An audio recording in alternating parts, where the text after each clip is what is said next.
had another couple who came in, and they had been married for about 6 months and really had told their parents they weren't having any children. Don't expect us to give you grandkids, we're not having them, all right?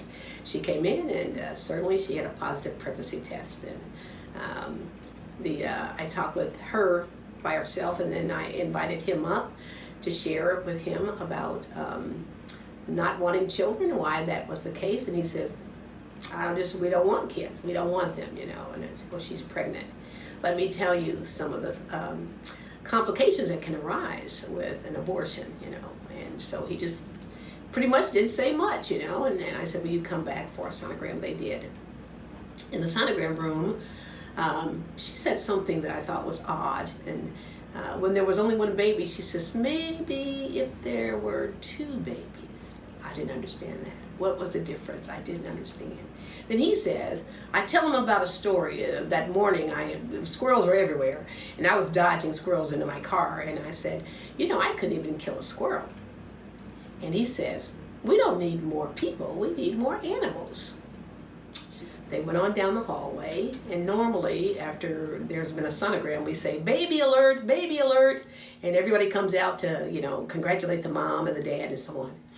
Well, we didn't have that, but by the water dispenser, I just stopped him, big tall guy, almost like a lumberjack, and I said, about 80% of couples break up after an abortion. And he just looked at me, he grabbed his wife's arm, and he went out to the front door. Well, you can go to our front door 2 different ways. So they went one way and I went another way. And I stopped him and I said, I didn't mean to offend you. I just want you to know that we're here to support you. And he didn't say anything, he just looked at me, and they left.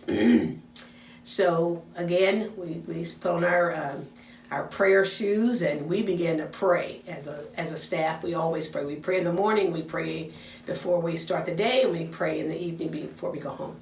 And so we prayed for them, and I prayed for them on a personal basis. And that Monday, this was on a Wednesday when they had the sonogram, and on that Monday, I decided to send her a text message. And I said, I just want you to know that we're here to support you.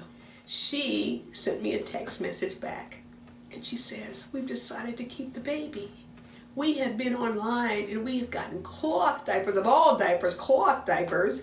You know how much work that's going to be. And then they had gotten some other things, and I was just floored, and I just said, God is so good. He changed our.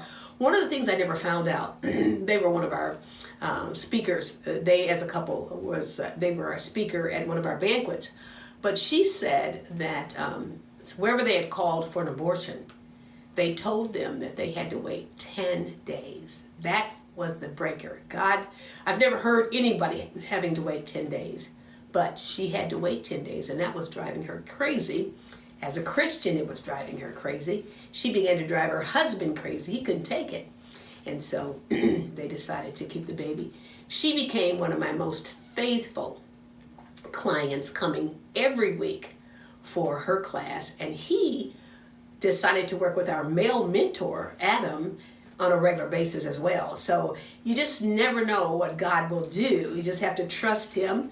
And I was so proud of both of them because they endured, and he's about 2 years old now. And again, just to see God turn a situation around. So we never underestimate the power of prayer.